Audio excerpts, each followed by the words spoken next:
Welcome to Prodigal, the podcast, where we discuss inspiring stories of self-discovery and transformation. Join your host, Don Jackson, and his dynamic co-host, Big Sean, as they lead you through captivating conversations, all designed to ignite your spirit and broaden your horizons. Whether you're on a journey of personal growth or simply enjoy staying up to date on the latest in culture, you've made the right choice. Get ready to be inspired, entertained, and enlightened. This is Prodigal, the podcast.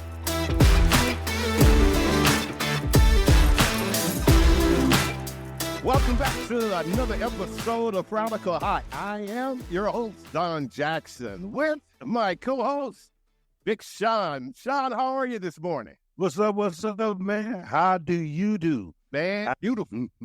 How are you? I know you get ready to say something about them damn ain'ts. And we ain't gonna talk about that today. We're not. We got somebody else on here. So after the show, Okay. Believe me, I don't have a short memory. So we'll get into all of that. But today, Sean, we got a special guest, Dr. Parker. She's Dr. Dorothy Parker. Dr. Dorothy Parker. She's a transformational specialist. Mm-hmm. She has a doctorate in religious philosophy with a concentration in Christian counseling. And she has a wealth of knowledge and information that she's going to share with us today. Welcome, Dr. Parker. How are you? Hey, guys. How y'all doing out there? We are great. How you doing? I'm doing great. I am excited to be on this show with you guys. Hey, let's have fun. Have fun. Let's just drive right into it. Dr. Parker, what inspired you, one, to go down this road of studying religious philosophy, and then what enticed you to start helping people deconstruct from Christianity? Got it. My story it's long, but I'm going to shorten it for you. 9/11, I was in Durban, South Africa, doing ministry at that time. And as the United States got attacked, and when I was there, I was deep into Christianity, traveling all over the world and through nationally, internationally, and nationally. And I came to a decision during that time because I found myself in this tremendous fear. I was literally trembling with fear. And it was because something happened in Durban on the same day that we got attacked in the United States. All the lights went out in the city, and you couldn't see your hand in front of your face. Talking about hell, the message of hell, and thinking about all the years that I spent in Christianity, and to get to this point and have this level of fear over death, I said something's wrong with the message that I've been receiving all of my life, because it hasn't transformed me in this area. So I promised myself when I got back home that I would challenge everything I believe. And if there was anything that didn't resonate with me, I was just going to let it go. And that journey started in like 1997, about close between 97 and 99.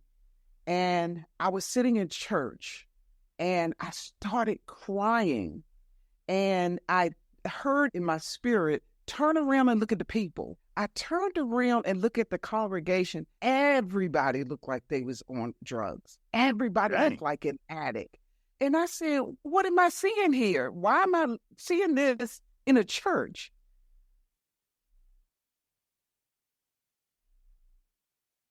And I said, okay, if I'm seeing these people, and so when I looked at them, I heard, they're under religious sedation.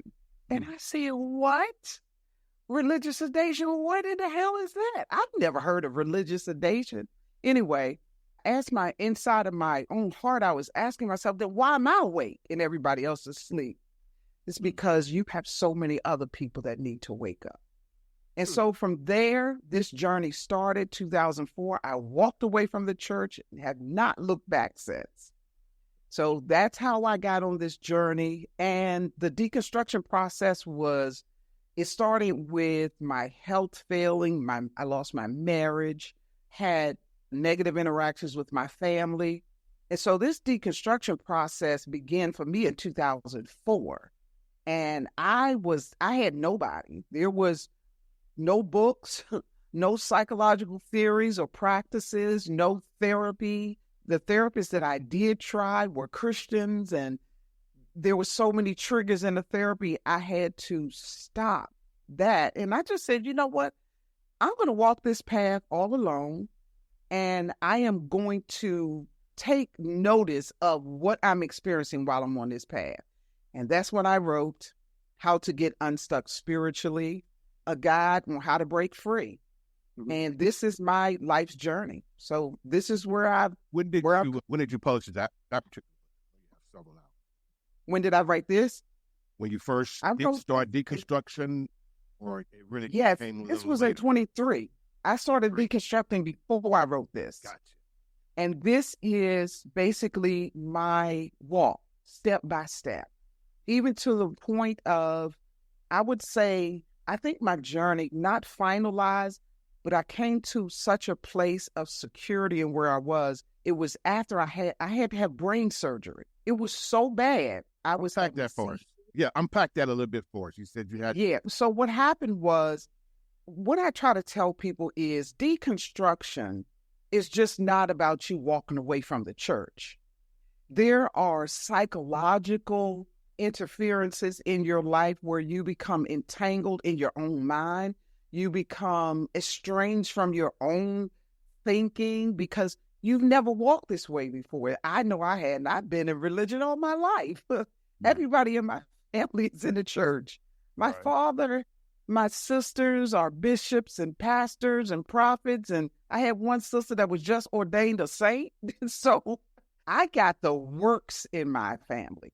But this journey of leading up to the brain surgery was so traumatic, and it started doing just a little couple of years before before the pandemic. And during the pandemic, I wasn't able to drive myself. I was barely able to cook a meal for myself.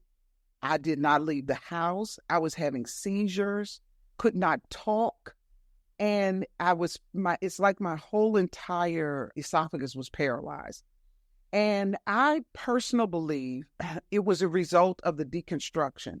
It took such a toll on my body, coming out of religion and trying to fit a new paradigm of thinking into my life.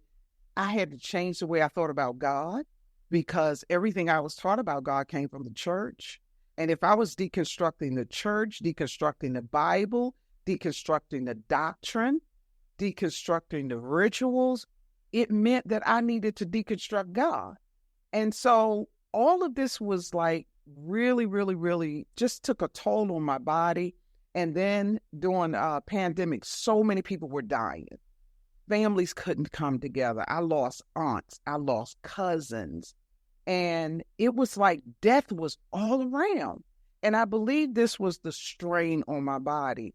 But after that, after I finally got in touch with a top neurologist at Johns Hopkins, who told me that the problem that I was having with the seizures and all of the things was because there was a little pressure on the main artery in my brain that was causing all of this. And he told me, he said, once I fix this, he said, you'll be right back to your normal self. And in my mind, I said, I hope not. I hope I'm not back to my normal self. I hope that when you go, you can help me process some of this religious thinking.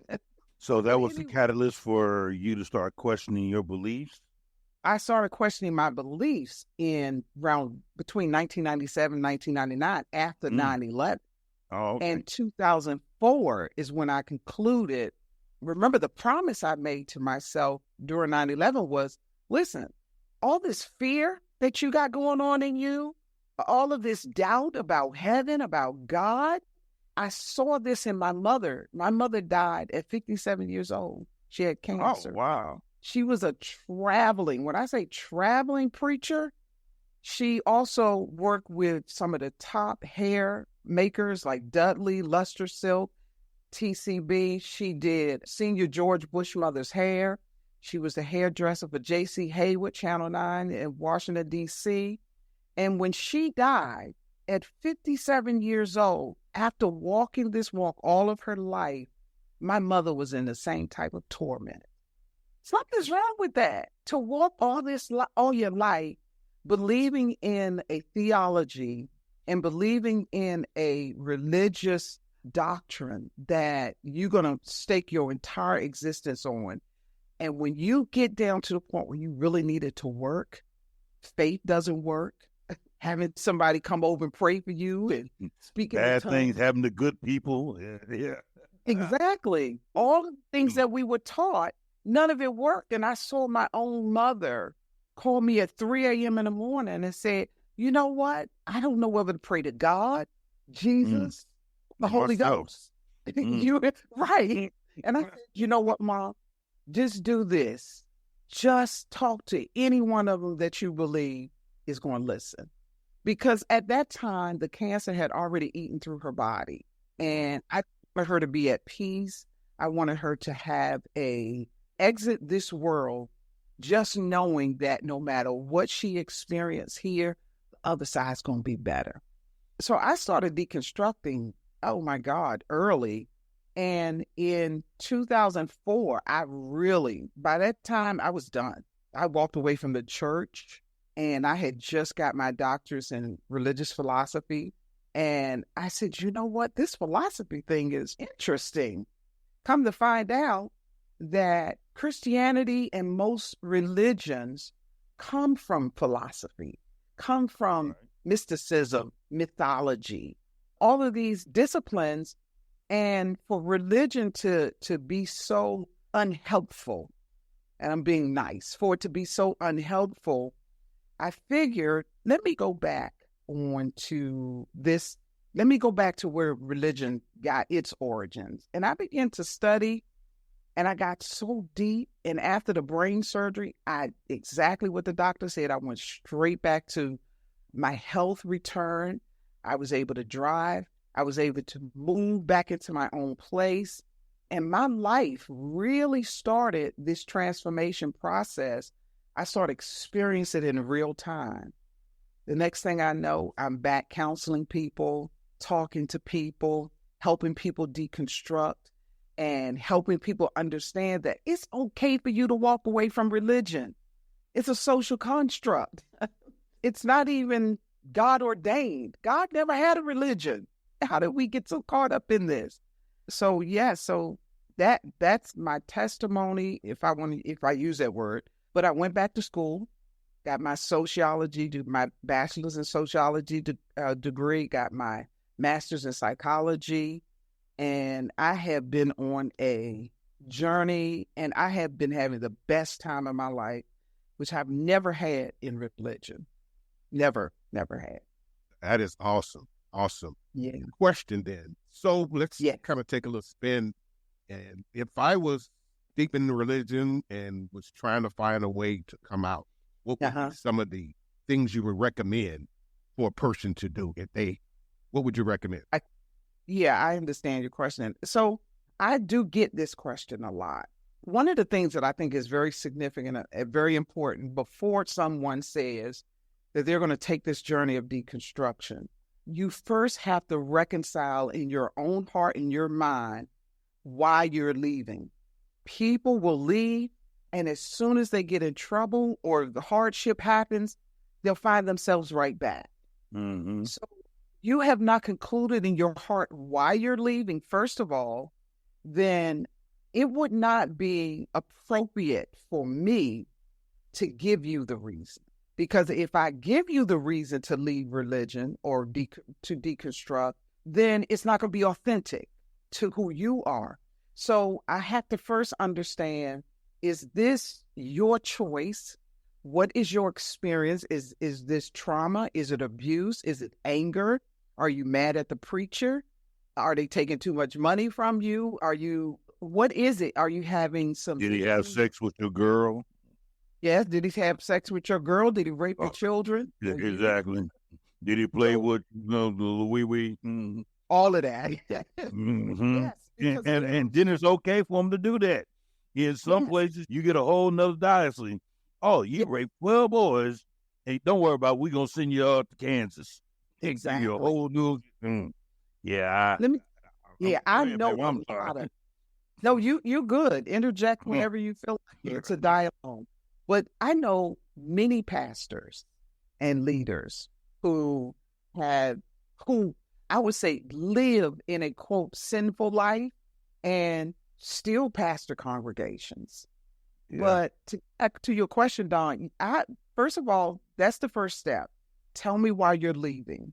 The second step is, what do you want to happen? Do you have intentions of going back? If you were to resolve this issue, do you have intentions of going back? And what is it that you want to deconstruct? Because people think that, just because you walked away from the church, you're deconstructing. That's not it. This deconstruction process is deep.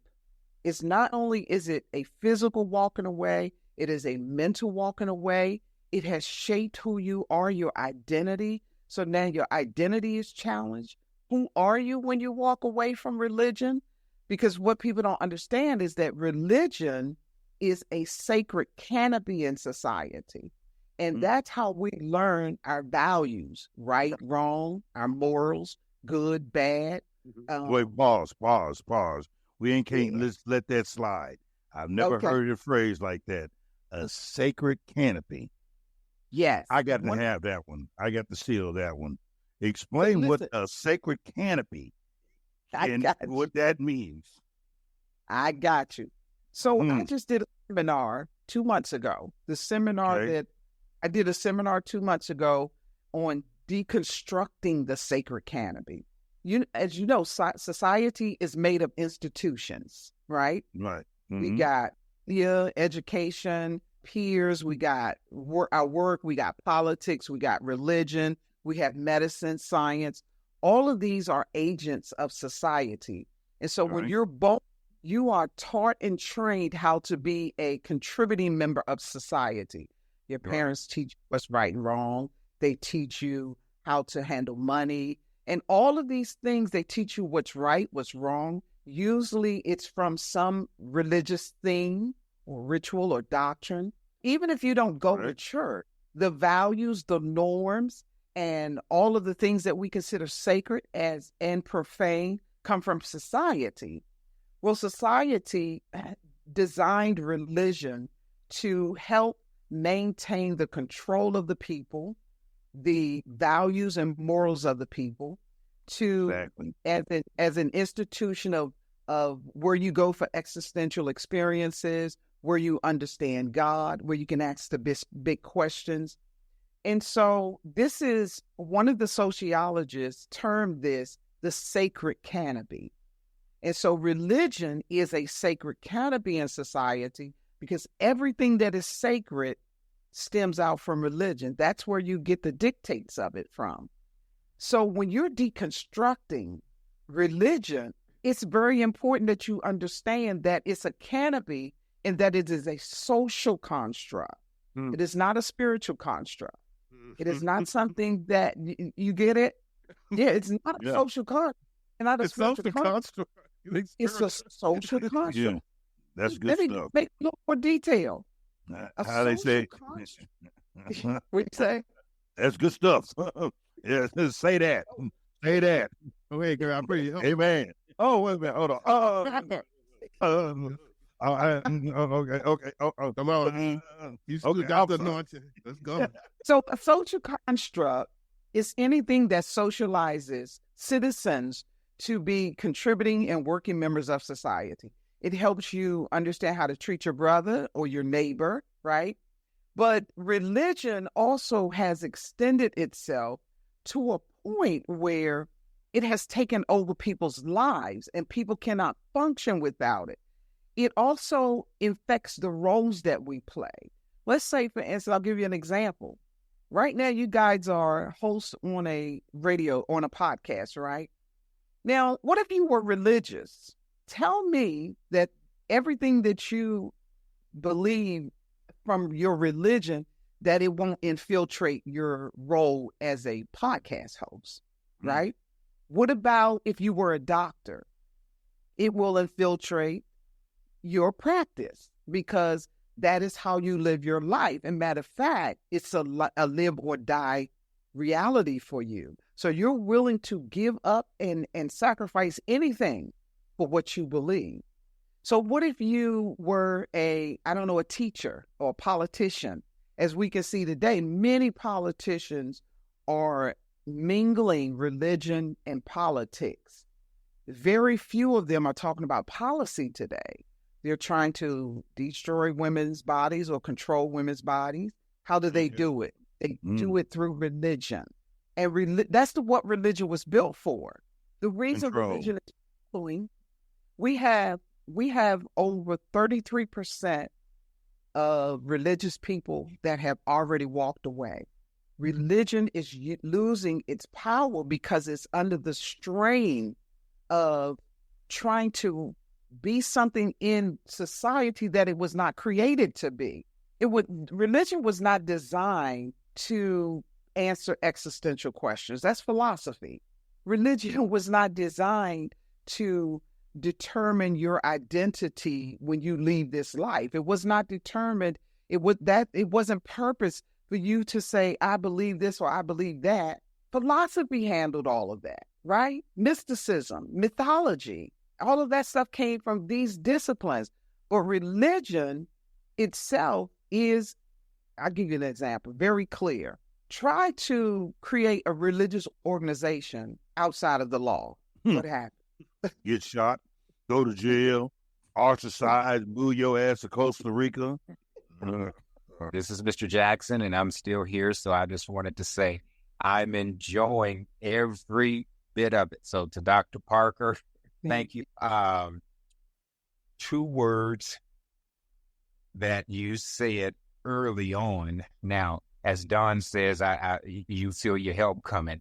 I've been feeling your help coming since you've been talking. So thank you for what you're sharing. When you said religious sedation, yes, my skin crawl, because coming from a religious background, Church of God in Christ, and went Word of Faith, charismatic, non-denominational, which is still religion. So I look at it this way: 3 words, King James Version. And when you look at Catholicism, yes, sir, and Methodist, methodology, whether it's Episcopal, okay, so the method of control through Catholicism was to get everyone on one single mindset of consciousness. And we here in America, King James Version, so help the God of my big brother Sean as he eats his Skittle. That's beautiful. I don't know how we're going to do this at this amount of time, Don, but there's so much depth to this. Let me tap into that since we're talking about. Go ahead. We got time. Okay. Well, you can always break it up and make it apart too, right? Exactly. We got time. Like I said, we're going to produce it, so we're good. Okay. So listen, I like the way, what was his name, Jack? Eldridge Jackson. That's my brother. Eldridge. Oh, right. Okay. Eldridge Jackson. Okay. So listen, I'm still so saved. glad. Oh, I'm sorry. Oh, okay. All right. Let me see. Read the room. You can't see my face, but look at God's face. I find that. Wow. In the name of Jesus, who Sean Brandon preached.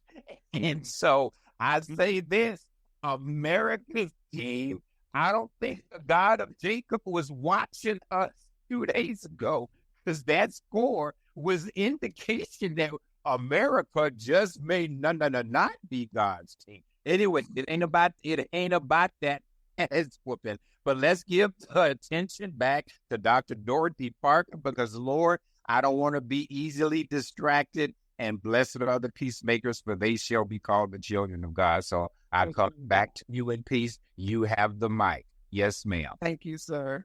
So listen, let's go back to Catholicism, and that will help us understand when I say religious sedation. Remember Constantine, right? before Constantine, religion was not monotheistic. It was not one God, right? But once it did become that, Constantine used it as a avenue to build his kingdom, to build his empire. And he made it a political thing. And as a matter of fact, Constantine ordained himself a bishop so that he can oversee and be the ruler of Christianity. He also had a dream. He ordained, not to interrupt, but you said he ordained himself. Himself. That's correct. That's absolutely correct. Because when we get to the point, as my brother and I, we talk all the time, when people can ordain themselves and go out with their message, and they are just as convincing, whether it's due to articulation, etiquette, you name it, okay.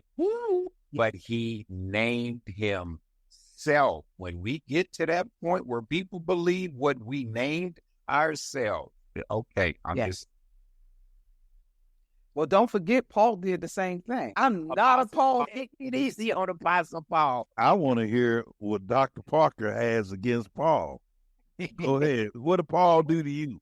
First of all, Paul don't like women. Second of all, Paul ain't never seen Jesus. Oh. Never walked with him. Right? You're right. Right? You're right. And as a matter of fact, he went against everything the disciples was talking about. He was in so much tension with Peter, because whenever Peter, don't get me started, I know my Bible. Yeah, Peter met Paul, right? Paul and Barnabas was out there doing their own thing, but Paul was also a Pharisee and a Sadducee. He was persecuting Christians. They weren't even called Christians. They were first called Christians. Like a lover. Okay? And Paul is the one that built the doctrine that the church goes by today. That's why a lot of churches call it the apostolic doctrine, because he had so much controversy around him when it came to the disciples. As a matter of fact, Peter was the main one that brought Paul to the disciples and said, hey, look, I think this is the one that's supposed to take over Judas' place, right? Because it's supposed to be 12 of us. It was only 11 because Judas did what? Committed suicide, as they say.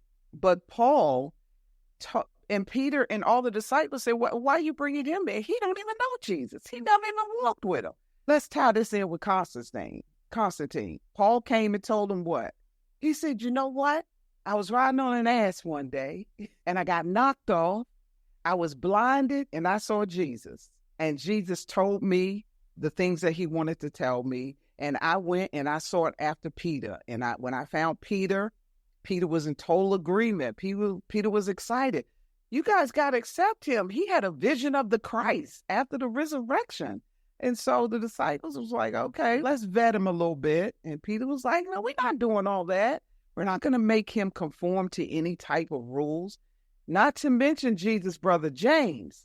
So this Christianity that we have is a meshposh rather, of individuality, of individuals thinking that they had a one-up on what Jesus wanted to happen, when in reality, it was a mess. And that's how we got all these letters to the churches. Most churches that you go to are basically following one of those letters or two of those letters or all 13 of those letters that Paul wrote. Out of the 27 books of the New Testament, he wrote 13 of them. How did he get that? He had an esoteric experience. Everybody got excited about it and said, this man is greater than us because he's seen Jesus after the resurrection. Well, let me tell you, what it sound like to me. He told him, I beguiled all y'all. Hold on. Well, hold on. See, y'all playing, but I'm going to tell you, a nigga who today sound like that shit. And his name was Donald Damn Trump. Think about it. The difference is he ain't talking about religion. He talking about taking over whatever it is in this government. Not to put religion in this conversation, politics in this conversation. But I'm just telling you, it is all the same. And I know I'm going to get in trouble for saying this, but I'm telling you, every time, everything, every downfall in every global continent, the downfall is being white folks. coming in and trying to run shit and steal shit and take over it. And because they can't have their way, they kill shit. And that's what that is. And it's happening in this land, in America, 2024. Shit, 7 days ago, you killed a little black boy. You know what I'm saying? A modern day lynching. Oh, my goodness. Where was that at? In Vance County, North Carolina. No coincidence. How to say, no Diddy. Your vice president, his last name is Vance. I get it. But yeah, I know Diddy got modern arrested. day hanging. You know? Yes. So, yeah, as it relates to the Bible, they're doing the same shit. You're killing folks that don't believe and won't contort to what it is you trying to tell them or make them believe. Right. And that was what Paul was all about. You motherfuckers gonna die today. Yes. Y'all line up. Drink this Jones juice. If not, I got you. Hit that motherfucker with an arrow. Well, okay. Sorry. Go ahead, Doc. Let's tie it all in, because we could really go off into the Bible and all the contradictions and all of that. But there's a pattern, and Constantine followed that pattern.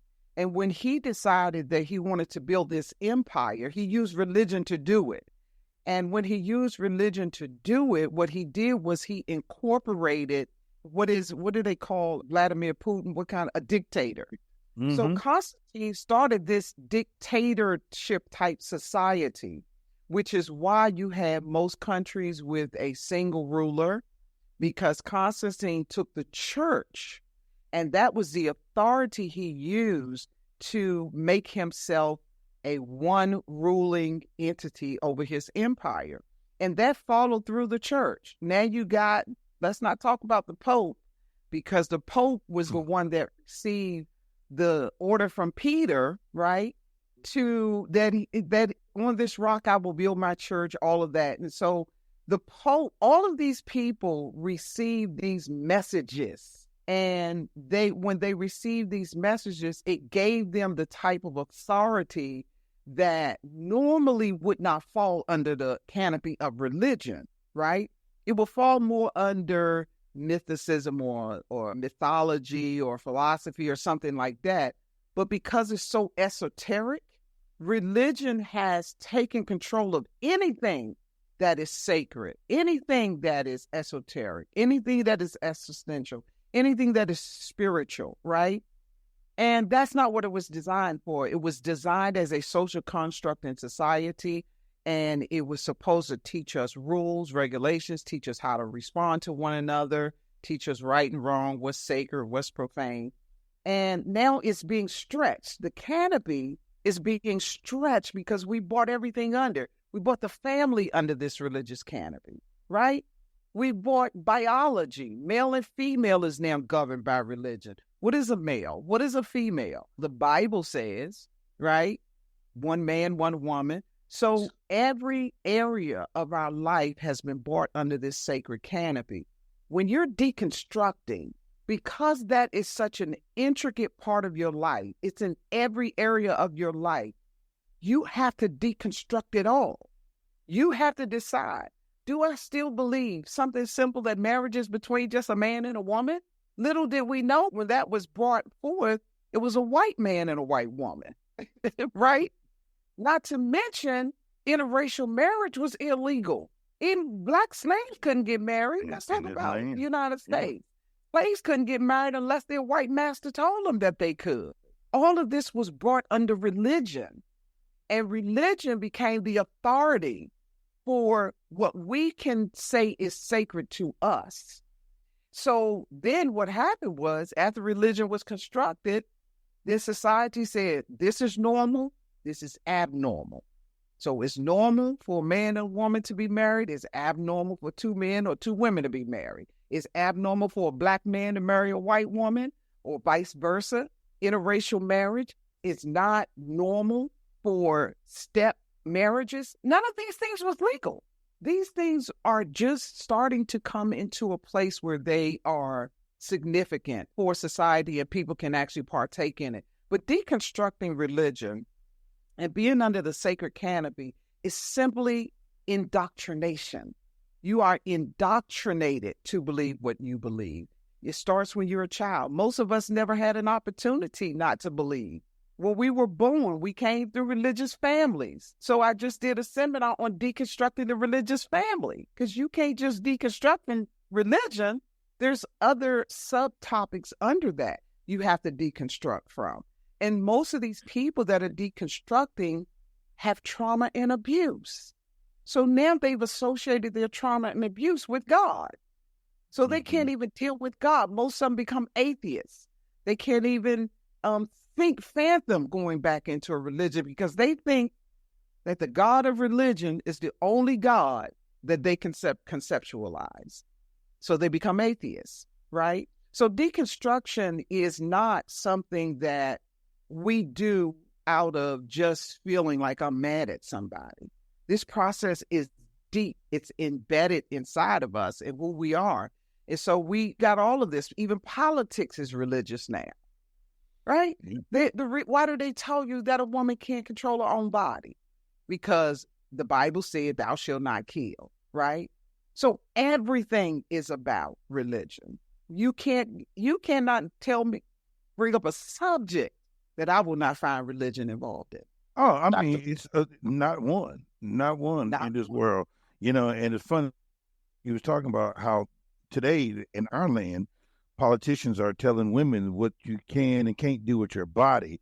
And again, it's people who can't make a baby, who can't carry a baby, who doesn't deliver a baby, going to tell somebody else what they can and can't do with their own body. And it's only to control them. And when you control them, you can now control the narrative, Right. And what's happening with us as a people, they tell us to go and abort our babies. Yes. You know what I'm saying? Abort our babies and, get on this birth control, get these IUDs in your arm or leg or whatever. And you can't have no baby for 4 years, 5 years. Right. And, and you think about that. You get little girls, when I say little girls, I meant girls at 22 to 27, 28 years old. You tell them, you get this shot, you won't have any kids for 25 until 4 or 5 years. So that means you go out and you be reckless as hell right now because there's no consequence. And with no consequence, now you build the mentality of thinking, oh, once this shot is out of your body, I can now go out here and I still be doing the same shit I was doing, because it's built into your train of thought. I can go out here and drink all night. Oh, damn, who was that? And now you done came up with, I'm STD, go out here, and again, it's all reckless behavior. And that right there stems from trauma. And speaking of, when your book, you talk about Black folks and religious trauma, it's deep because what about their spankings? You go in there, I said, don't touch that stove. You go in there and touch that stove, you get your hand slapped before you got to it. And after a while, your folks going to say, okay, we're going to let them touch it. And once you touch it, you realize, oh, damn, now that shit not only hurt, but now I got to go through this whole process of blistering. And when the pain going to stop hurting? When is it going to stop burning? All of that good stuff. But then it's the same thing with religion. I can't do something because I know I'm going to get spanked for it. And shit, that's just the point. You walk through the door and you didn't speak to Sister Hattie. We going to get towed up trying to walk in. What are you taught? What are you taught about retribution, or what are you taught about when you do something wrong? It's always put off. Yeah, we ain't taught shit.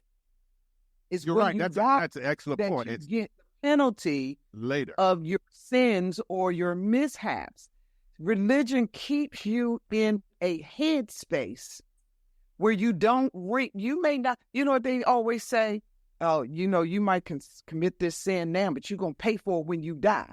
Always pushing it out so that you cannot obtain any residual from it. So even now, they will tell you, live right now. Continue to do what you're supposed to do right now. You'll be rewarded in heaven, right? What? With what exactly? But then they tell you 72 versions? right? But then they'll tell you, yeah, you'll make it to heaven, but you gonna scarcely make it in, right? Not everybody is gonna make it in, and they teach you these things, and they'll tell you, oh, it's easy for a camel to go through an eye of a needle than for a rich man to make it into heaven. So rich people, they in trouble. They can forget about it. That's why most rich people don't follow religion anyway. And y'all do know that there's class. The high class people who are millionaires, billionaires, and trillionaires, they all go to what? They all go to Scientology, Methodist churches. They all go to Episcopalian churches. You're not going to find them in Pentecostal, apostolic, denominational. You're not going to find them in those circles because they're not fooled by the sedative of doctrine and religion. And you were talking about Trump. Let me show you how sedated religious people are. Trump made a statement. What did he say? He said, I can shoot somebody on Fifth Avenue and I won't pay for it. Right? Broad daylight. I can shoot somebody in the head. Yes. I can grab any woman by her coochie. Yes, exactly. And get away with it, and she'll love it because I have huge hands. And because I'm rich. But the other thing is he continuously uses condescending rhetoric around religious folks. Why? Because he knows there is nothing he can do wrong as long as they think he is God, he is sent by God. It does not matter. He can do nothing wrong. He can rape women, right? He can be racist, right? He can sell out the country. He can do all of that. And religious people will do what? They will They're still praying for him. They're still believing that he is ordained of God and everybody else is an antichrist. So you have to be sedated. You have to be under some influence to not be able to rationally think something is wrong with this picture. And so this is the same way people sit in church. They can sit in church and they can be under a preacher who they know has 5 women on the front row, all of them carrying their babies, right? You know what makes it okay for them to still following him? Because being a preacher is sacred. And most people do not want to disrupt what is considered sacred. They leave that to God. So the congregation will say, he's still my pastor, and God will handle him, but he's still called by God. How is this possible? You got a good word. How is this possible? And not to mention the fact that there are people in the congregation who've been violated by the leader, and even they will take up for the leader. I heard a story of a little girl who her parents brought a pastor in the house.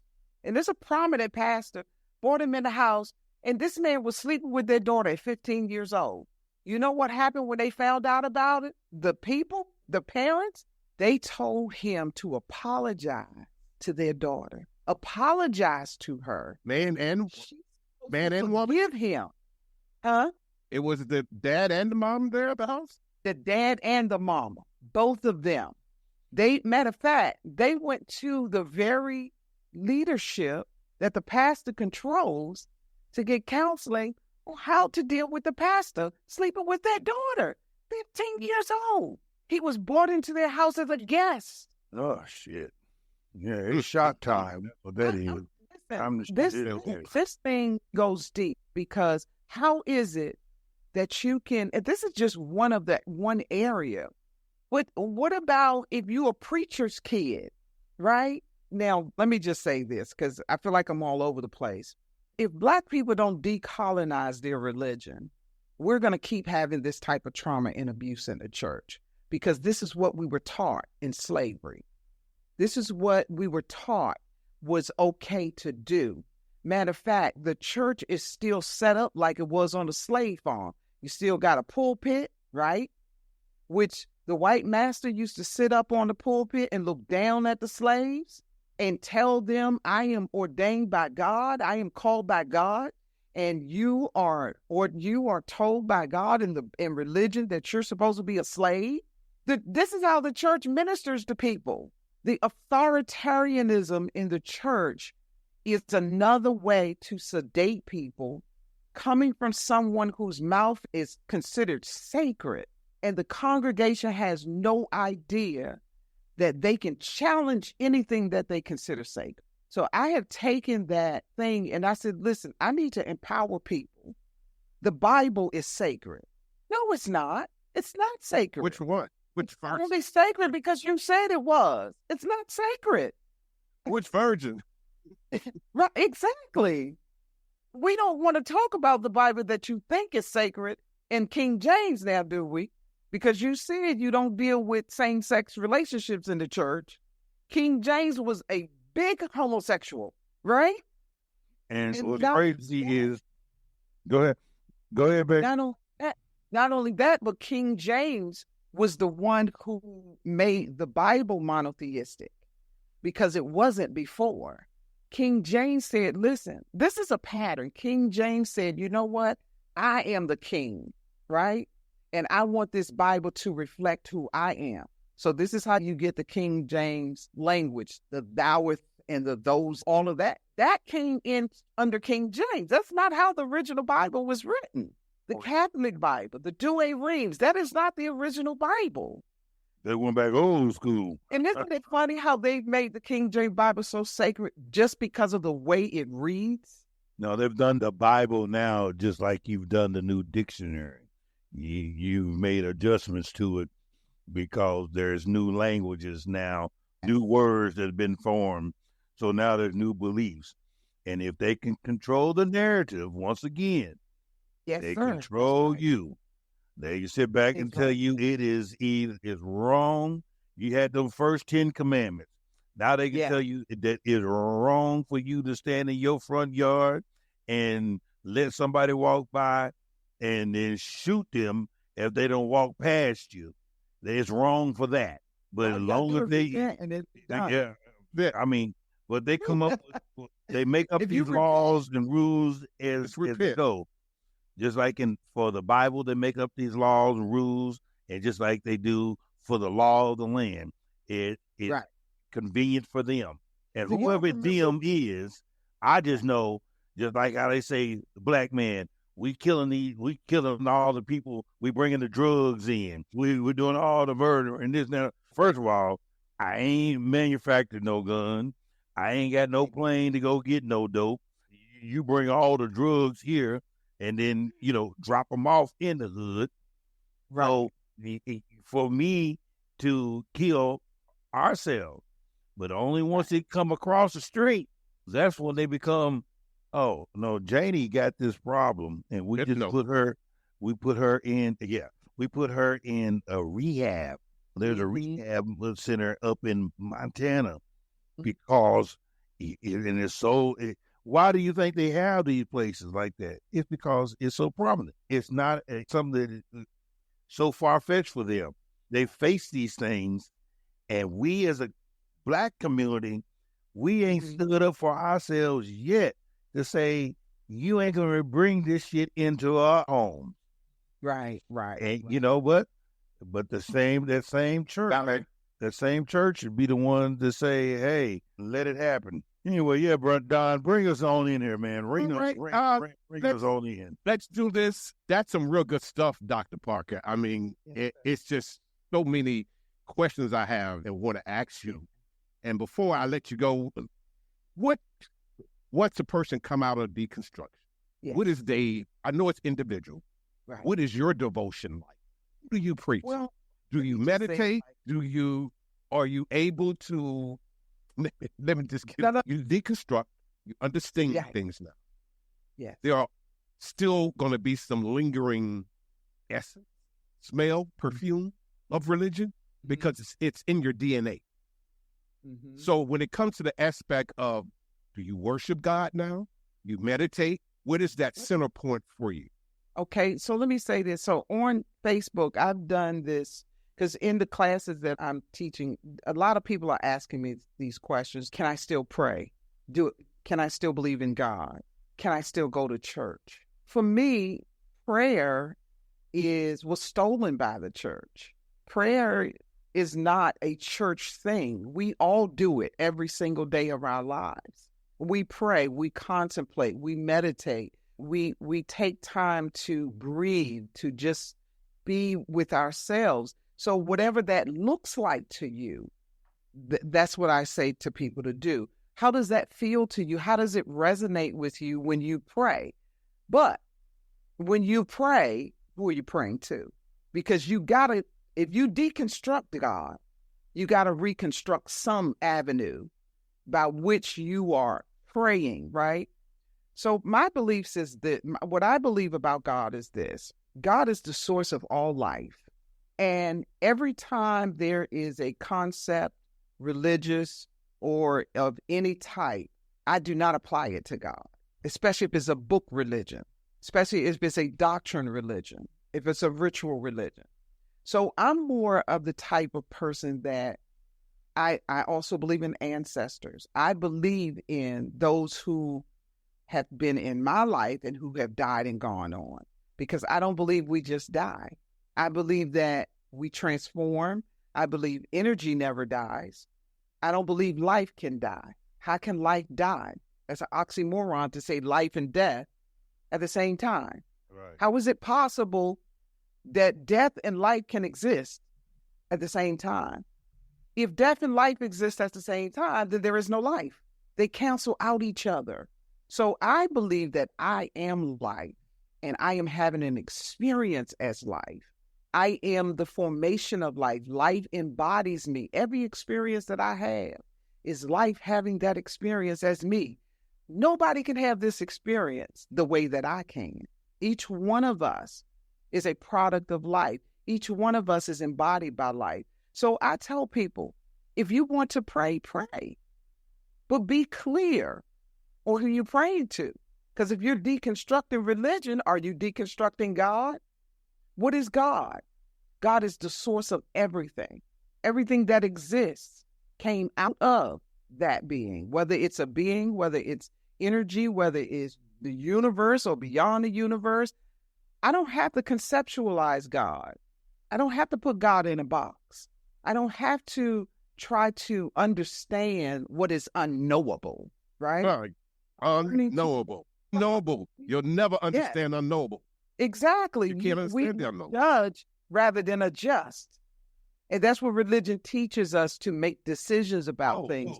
No, there's an unknowableness about God.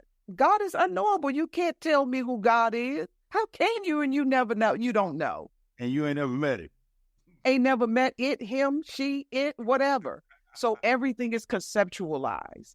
And so I also tell people, when it comes down to going to church, what are you going for? You're going for community, right? You're going for the exchange of energy. That is called collective effervescence.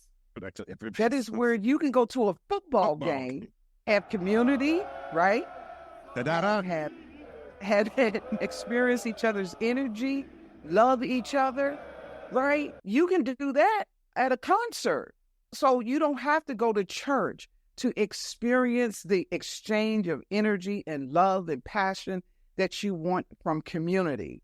Another misconception is that when you deconstruct, you shouldn't go back to church. I don't go to church. I will never go back to church. I understand it clearly what it is. But if you are clear on why you're deconstructing and you decide to go back, you're going back with your eyes open. So for me, each person that is deconstructing, this is you taking your power back. Now, if you take your power back, you need to use it to make a decision on where you want to go from here. Do you want to reconstruct a belief system that resonates with you and how you're living your life? Or do you want to go back into a system with a ready-made product for you to purchase? You see what I'm saying? Because people really think that religion is it. That's where you're supposed to go. That's only because you're not comfortable with who you are. your authenticity. You have not reached the center core of your being. When you get back to, and that's what I do with transformation, I help people to restore their core center. Where are you most authentic? Are you most authentic in church? Are you most authentic at a Buddhist temple? Are you most authentic outside sitting on the grass? It is broad. And we have to take our practices, our existential practices, out from under the sacred canopy of religion, or we're going to be boxed in again. So I am the type of person that I naturally allow myself to experience whatever I'm experiencing in the moment. If I'm walking and I'm in contemplation, or I feel like I need to be silent and just rest in whatever the energy that is around me, I'm comfortable with that. At home, I wake up in the morning and I hear a lot. I'm getting a lot of information. A lot of times we call it download. We call it being inspired or getting something out of consciousness or whatever. But I write. It's the anointing. The Holy Ghost. The Holy Ghost. From the Holy Ghost to the anointing to downloads. Right. Same thing. But Doc, let me ask you this. You've been guiding people through some serious journeys through their lives and all. What's been one of the most rewarding parts of your work for you so far? To be honest with you, getting rid of fear. That's been it. It's the most rewarding thing, and it makes me feel almost like a superhero. Oh. And now I'm being very honest, because one of the things I know is that when we refuse to challenge, right, deep held beliefs, we give fear overwhelming power. And if fear is the thing that operates and keeps you from experiencing the joys, the ups and downs of life, that is a problem. So for me, getting rid of fear and watching the faces of people when I share something with them that has held them in bondage for a long time, and they come to me and say, you know what? No one ever said that to me before. Or I realized something about myself. I never knew that what I was going through. The word deconstruction wasn't around when I was deconstructing. That's a new fad.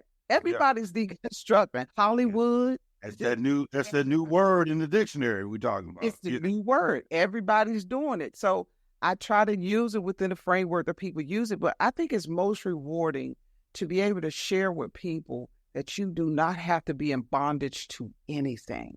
You were created to experience life with all of its ups and downs, the polarities of the good and the bad. What I want you to do is try to stay as high on that spectrum with the good of who you are, as high as you can. And so for me, that is the joy of it. I believe that's what I'm called to do, to help people transform their lives. How they say, that's some solid advice right there. Wouldn't you say, Brother Don? Bishop Don? I'm over here feeling like a superhero.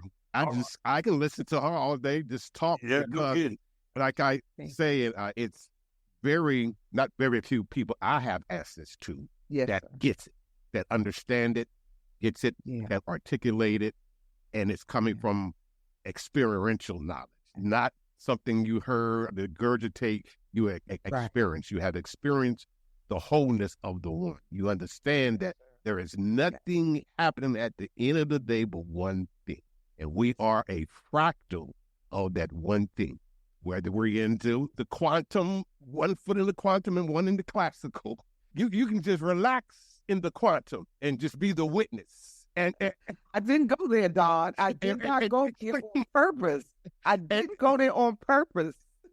And then you can just be the witness. And then when you say there is no more, when you understand that you were never born and you'll never die, it goes away. When you understand, if you are fractal of all that is, and there's nothing else, that's what you make. Good move. Don, I tried to stay away from that. You got to give me that for me. I wanted to stay away from this stuff. Hold on. Our podcast called Prodigal Son, Leaving Church and Finding God. Hello, how you doing? Hi, God. What's up? Hello to the host. Can you hear me? Yes, sir. Okay, yes, I'm still here. I haven't left. I've just been listening and enjoying every minute of it. So to you, Don, to my brother Sean, Dr. Parker, if I can have just give me 20 seconds and I'm going to give it back to you. Here is something that I just wanted to share as I was listening to Dr. Parker deliver so eloquently. And as Joe Madison, rest in peace, who was with the Black Eagle, he used to say, put it where the goats can get it. She makes it so plain. Now, I'll say this to you. The deconstruction understanding for me can be articulated this way. Don't laugh at me, but we got to go back to the Bible. Okay. Yes. When it talks about the spirit of discernment, see, you have that to be able to navigate through what is perceived in the earth realm, to go past that and look beyond that to say, wait a minute. When it comes to Genesis, Adam said that being in the garden, he was naked, both he and his wife, and they were not ashamed. They were exposed. They were God conscious, not self-conscious. Now, who is God? And I have a friend here that you all will meet at some point in time. He wrote a song, says, who taught God? Okay, but Adam came out of what Don called, there's only one thing happening. Okay, the Creator aided Adam in his image and in his likeness, but when it was just Adam without Eve, and Adam named Eve, by the way. Mm-hmm. But anyway, Adam, so it's not a masculine, feminine thing. Apostle Paul, go ahead and laugh at him. When he said neither male nor female, neither Jew nor Gentile. Okay, I don't agree with everything he said, and I never shook hands after service with Apostle Paul because we weren't around at the same time.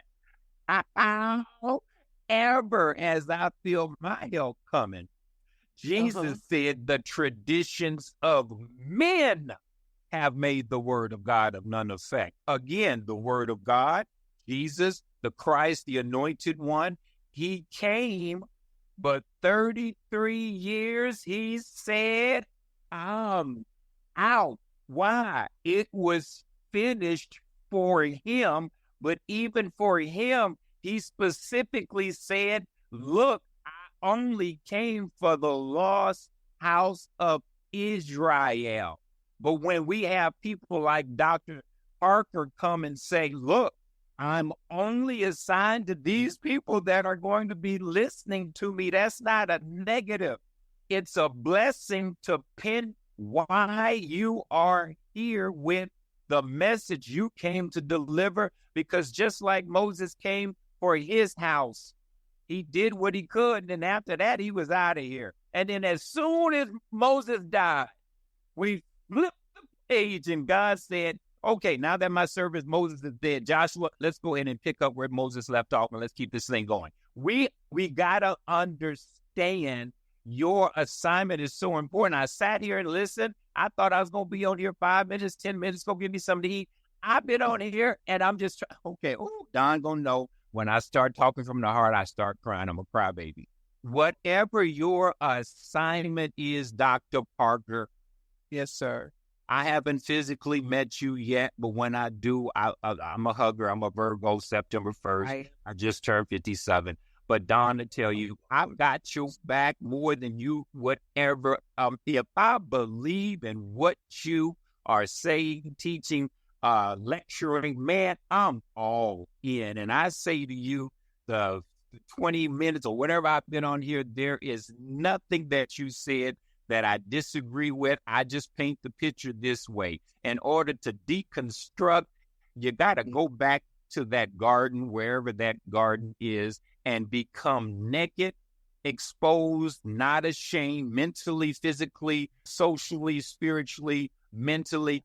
Take all that off and get back into where it was just you and God in the garden, where Sean used to walk through the cool of the day and God used to be like, Sean, you were, yes, what you want to talk about today? And you like, you still eating them Skittles? Yeah, they good though. I'm humorizing the conversation because I love Sean, but Dr. Parker, you got it going with it, girl. Yeah. Thank you, sir. Thank you, sir. I just want to add something to what you said. I think it's significant. Remember I said I want to take people back to the core, to their core, this core center of their being. And you said it when you talked about the garden. Now we can, there's a lot of stuff we can do to exegesize the scriptures, but I think it's significant that people understand that when you deconstruct, vulnerability is significant to your, to you actually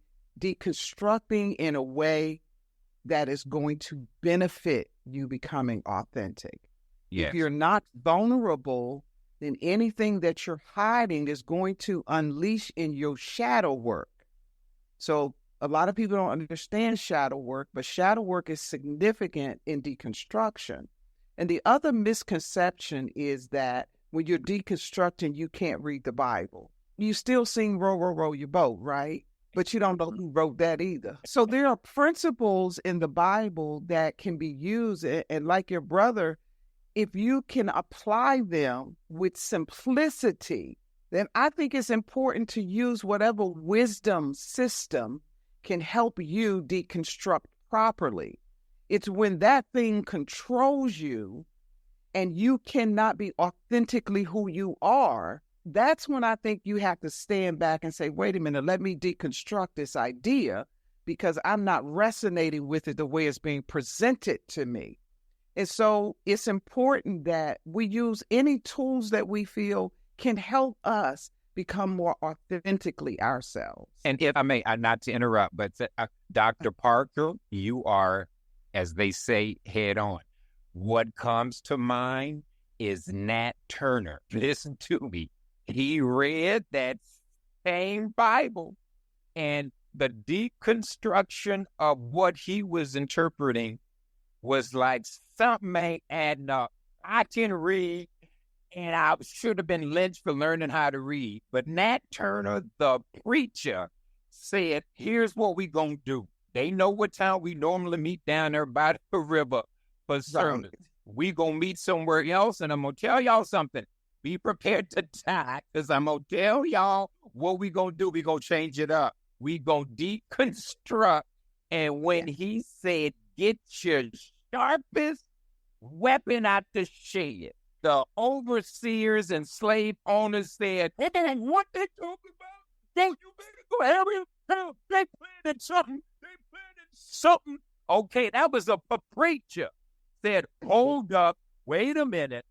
And next thing, when the lights were out, now they called me light, bright, damn near white. They used to make fun of me, looking at me with my freckles, my tan hair. I'm trying to be like James Brown when I'm growing up, black and I'm proud. Don to tell you, I used to get in most fights trying to prove I was black because they, people like Sean used to be like, you ain't black. What are you, Puerto Rican? Man, when you put fights on. But when lights are out, and Nat Turner looking like Sean and Don. And next thing you know, it's pitch black. And these slave owners are being killed in the dark of the night when the sun came up and he realized, how? What? Next thing you know, wanted dead or alive. The preacher, Nat Turner, that nigga done deconstructed, he done read so many books by Dr. Parker. We gotta get Dr. Parker and this Don Jackson setting folks free, living in church and finding God. What the Eldridge Jackson? So here's the question, bro. Do you like what she has had to say thus far today? Not only do I like it, go back in when Don edits the tape. I love it. I like it. Well, love it. Like you love it. Well, here's what you do. If you like and love it so much, go buy her book. And I can do that. You go buy her book, and then Dr. Parker, what I want you to do is tell us exactly where can we find your book? Where can we find you on all your social medias? How do we get to you? Thank you. Okay, Thank so you. all of my books can be purchased on Amazon, and I have tons of books that I've written. But this is my life story of deconstruction. This is a class that I just taught on deconstructing the sacred family. And this is a class that I'm about to teach, deconstruction and health, on how deconstructing can affect your health. But also I have a website. What did Say that it again? say? Life? I couldn't see that. Holistic life balance. Oh, okay. Yeah. Steps to enjoying being alive. 5 steps to enjoying being alive. Yes. Because most people don't understand that health is holistic. There's steps to being happy about being alive.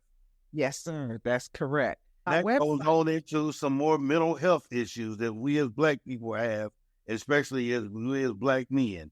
That's another one. When you hear these words and phrases again, though, I'm telling you now, I done stole this. Listen to the recording back. Yeah, I'm telling you now, live in your face. Oh, I'm stealing this shit. I got this. Sean, I'll say this. Thank you for bringing that up because, see, it's good to be able to know where to locate the resources. And doctor, I'll say this to you. I recently retired from Blue Cross and Blue Shield of Oklahoma after 32 years of being in the healthcare industry. So even some other time when it's appropriate and convenient, I would like to be able to talk to you to see what opportunities there may be. See, I'm now an independent insurance agent, advisor, but I'm independent. So having 32 years as a senior sales executive at Blue Cross and Blue Shield, I was the guy that would go out and do HR exhibits, man the booth at Blue Cross and Blue Shield, do presentations. So I was more than a salesman. Yeah, I did sell, but when it came to even in 2010, when we first started talking about the Affordable Care Act, and they call it Obamacare, I was out in the trenches making presentations on you name it. I was doing it, not just Blue Cross and Blue Shield, but I got a little too good at it to where they started calling me the Blue Cross rep to come and present federal government stuff until Blue Cross legal team said, no. He's good, but he doesn't work. He don't work for y'all. He work for us. We're going to have him out there talking a little bit too much. So now that I am retired, I say to you, and I see your pictures. See, you laugh at Apostle Paul, and you got all these, you lettered doctor. Yeah, so I see you're lettered, but I have my bachelor's degree in business administration. That's it. Yes. Okay. And I'm not that all came into play or whatever, but whatever I can do once I get the books, or if there's any other stream of whatever opportunity that I can bring, not just to the state of Oklahoma, but above and beyond. My insurance background is in healthcare, not as a licensed medical professional, but being able to present, articulate, end user, understanding the benefits, understanding all of that. I was green when I went to Blue Cross April 9th, 1990. Didn't understand co-pays, the difference between co-pay, but man, 30-something years later. So what does that have to do with anything? Mental health? Sean is right. We got our Black men, we got to get past that stereotype of, no, man, I'm good. Nigga, go get you some help. Yeah, it don't mean that you ain't good just because, come on. So anyway, all right, you got the mic. Okay, so let me say this. A lot of Black people, the reason they don't get the type of help they need is because they use a lot of spiritual bypass. Spiritual bypass is where we say, you know what, I'm just going to let God handle it. I'm just going to go to the church and get counseling, or I'm just going to believe and have faith. And often Black people have been taught how to really manipulate their faith in every area of their life, their finances, their mental health, their physical health, their relationships, their marriages, all of that, the birth of your babies, the death of your family and loved ones, it's all done through church. And so there is a theory in psychology called spiritual bypass. And that's one of the things that I try to emphasize a lot to Black people, because they need to decolonize their mental health. I wrote a book called Black Crazy is Not White Crazy. Why did I write that? Because Black people's mental health and theories and practices around mental health was not written for Black people. The American Psychological Association wrote an apology letter that for all of the existence of that agency, that they have supported a separation of Black and white. They have supported racism. They have supported the authority of white people as the theorists. All of the research has been done based on white people. So Black crazy is not the same as white crazy, because we have experienced different atrocities in our lives. We've experienced different traumas, and all of that stems from colonization. I'm with you. I'm at this point, I'm open to like working with everybody so that we can support one another. And yeah, I'm open to us all getting together and finding a way to make this happen. I appreciate Dawn so much for this opportunity, because nobody knows who I am. They will now. We're gonna take Malachi. May get mad at me in a minute, because I'm gonna take you on a roll. I'm ready. Let's go, bro. I ain't married. I ain't got no. My children are grown. I need my help, bro. When I need my anointing, she right here. You call me, brother. I'm yours. All three of you, I'm yours. Absolutely. I'm here for. This has been beautiful. Once again, I thank you. I appreciate you for sharing the wisdom. I have gotten a lot out of it. This is just the first of many. There are so many questions I have, but we won't take up any more of your time, and we can next time go into, do we really have free will? I'm here. Anytime you want me, you just call me, John. Well, you've been listening to another episode of Prodigal, the podcast, with your hosts, Don Jackson and Big Sean. Sean, any closing words? I guess not, because we can't hear you. Dr. Parker, any closing words? Yes, I just want to thank you all for being here. Thank you for being such, I feel the word sensitive host, and I appreciate that. I appreciate the opportunity, and I look forward to many more of us getting together. Oh, yeah, and my website is pathwaystoreligiousdeconstruction.com. Thank you, Dr.